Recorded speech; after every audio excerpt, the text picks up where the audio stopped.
Hello everyone, and welcome to Hill Street. Today's story is The Monster is Real by Fisherman Tales. If you end up enjoying this story, please leave a like, and if you enjoy hearing stories from me, please subscribe and become a resident of Hill Street, and let me know how I'm doing in the comments. Now, let's get to this nightmare.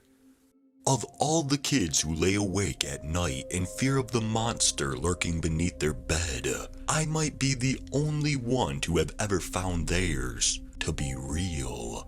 It began 20 years ago when I heard something go bump in the night. Now, granted, a lot of things can go bump in the night, and only about half of them are actually scary. But this particular bump came from under my bed. I was just a boy then, only 10, and when I heard that bump but a mere hour after having watched Nightmare on Elm Street, I knew it could be none other than Freddy Krueger himself. Hello? My prepubescent voice quivered, high-pitched and shaky like a songbird on ice. There was, of course, no response. My bedroom door was open, as always. I was far too fearful to seal myself away in the dark, and I briefly considered making a run for it. But Krueger has those blady fingers, you know. I was no athlete, my long jump was short, and my short jump was inevitable. So the likelihood of him hacking into my Achilles upon landing seemed a strong one. So, what did that leave?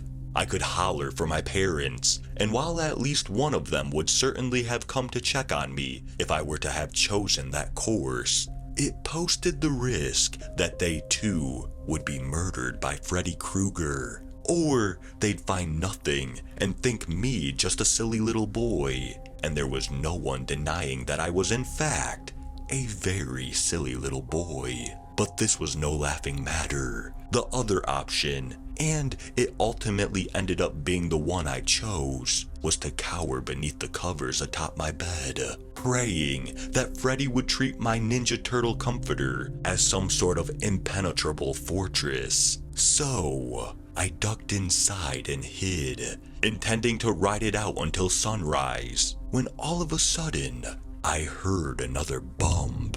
And not just heard it, but felt it as well. The vibration of something sizable bumping beneath my bed. This was confirmation of a monster, as my only pet was a hamster, my sister was a baby, and my parents weren't nearly mischievous enough to pull such a prank. In response to the bump, I squealed, a short squeal quickly suppressed, like a chirp of air released from a balloon. I covered my mouth with my hand and held my breath, and while I didn't break into tears just then, there was no denying I was in fear for my life, which my rapidly pounding heart made abundantly clear. I peeked from my covers and stole another glance at my open doorway, reconsidering the first option. But that thought quickly dissipated as the door suddenly and without any visible assistance slammed shut. Option B went into effect. Help!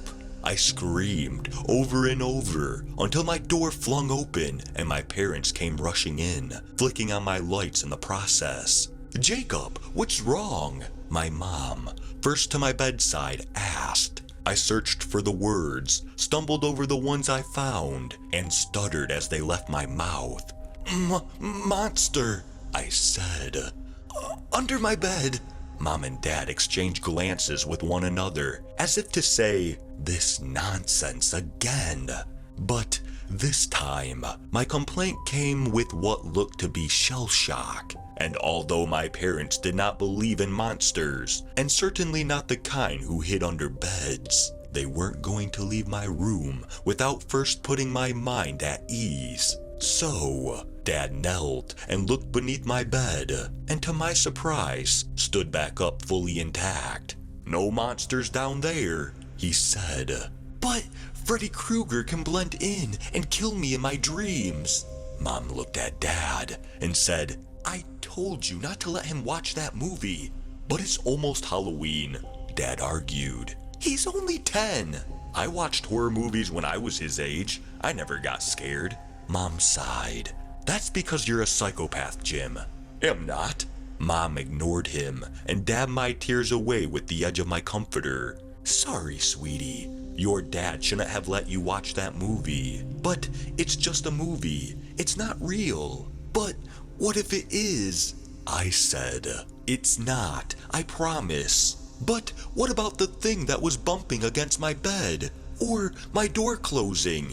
Our minds can play all sorts of tricks on us when we're scared. Your bed probably pops and shifts all the time without you noticing. The springs do that sometimes. You don't know how many times I've had to open your door in the morning because it shut while you were sleeping. Dad needs to fix that. Dad smiled and patted my leg. Yeah, bud, it's something wrong with the door, that's all. How about we prop it open with something tonight? Dad turned around and grabbed a chair from the corner of the room and placed it against the door. How's that? Good, I guess, I said. Yeah, Mom said, then fluffed my pillow and tucked me in. Now, get some sleep, and don't you worry about monsters. They aren't real. Promise? Promise. She kissed me on the forehead, and as she walked out the doorway, she flicked off the light. I was once again alone in the eerie darkness of my room, but with a newfound armor of parental reassurance. My parents said monsters weren't real, and back in those days, my parents might as well have been omniscient.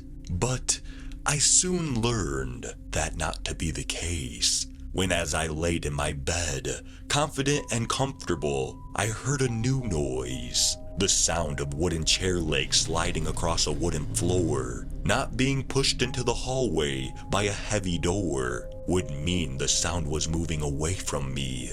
But this was coming towards me. I opened my eyes, and sure enough, the chair was sliding into my room and away from the door. Then, about 3 feet from me, it stopped, and the door remained open. Hello? I said. Then, the door shut. The room became even darker, and before I could scream, a heavy kick against the bottom of my bed launched me into the air and sent me crashing onto the floor. I'd landed hard on my side, but kids are pretty durable, and I was no exception. I was startled and a bit sore, but mostly unscathed, and I had landed in such a way that I was facing beneath my bed, peering straight into the monster's lair, and that's when I saw it.